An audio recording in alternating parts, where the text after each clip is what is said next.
Hello everyone.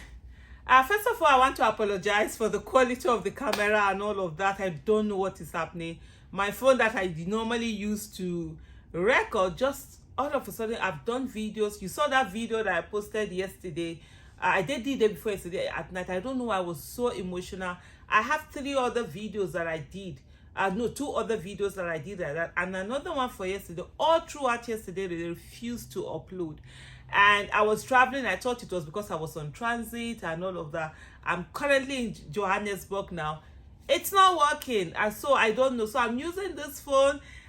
This is my iPhone. I really, when it comes to camera, for me, iPhone is not it, but that's what I'm managing now. I'm having to do it. The person that will usually help me to do the filming right now didn't travel with me, so please bear with me. But then the voice will always be the same, the message will always be the same by the grace of God. And so let's focus on the message and not the camera quality. So apologies right from ONDO election has come and gone. Of course, the usual APC rigging and everything, and also buying of votes.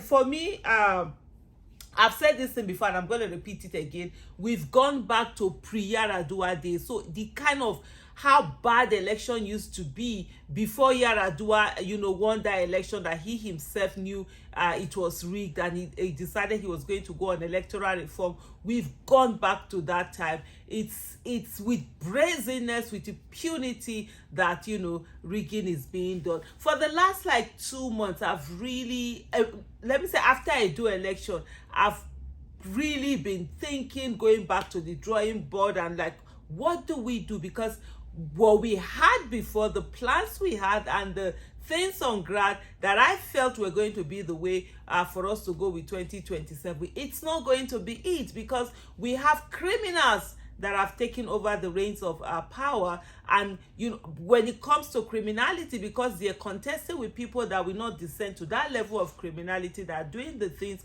right, and so they have that upper hand. But we can't find, and the most important way for now that I'm saying is that people must come up. But anyway, why I'm doing this video is to say to you that ONDO election has come and gone. And then Tinubu congratulates Ayedatiwa and asks aggrieved candidates to seek redress in court.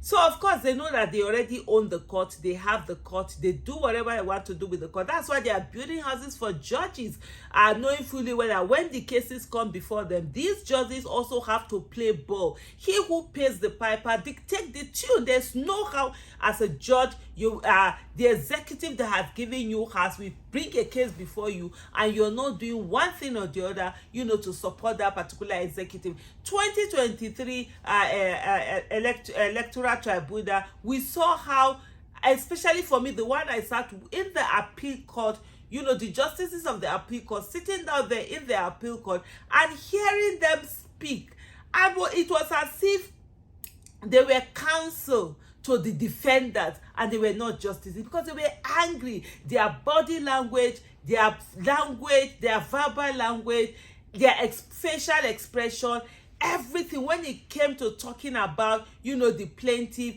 who were crying that their election had been rigged, election had not been done the right way, you could see anger. You could see, being dismissive. How dare you bring these cases before us? Of course, they are buying houses for them, building houses for them, buying cars for them. What do you expect? You can't expect justice. And so they've gotten to a place whereby they do all the rigging, and then they come out and say to you, go to court. Channels TV has this. It says Ayedatiwa polls 366,781 votes to beat Ajayi Agbola of the People's Democratic Party, who raked in 117,845 votes.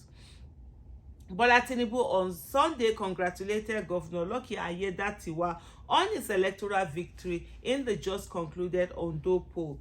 Ayedatiwa, the candidate of the All Progressive Congress, emerged winner of the contest after polling 366,781. But imagine, that's all that is needed to make a governor. That small number. Yet people will not come out massively and stand on ground and say, whatever the vote must be done, and the votes must be counted, and what is voted for is what must show. That's the beauty of democracy, irrespective of whoever you voted. It's not about voting the right person or not voting the right person. It's about your ability for people to make a choice and say this is who they want to vote for, and that person and they vote for that person, and that person emerges. And then if along the line the person doesn't do well, the same people that voted for that person know that they can remove that person, and they go ahead to remove the person. But what we have most times is that these people just do whatever it is that they want to do. They get in there, and then they not make themselves to be like monarchy. It becomes very hard for them to be unseated, and they're pushing the country to the brink. All of this insecurity that we are seeing today, people just think it's a joke. It really isn't a joke. We might wake up one day and we don't even have a country. We talk less of them, you coming to do election or whatever. They say Nigerians don't react. I constantly tell them Nigerians are always react. Nigerians do react.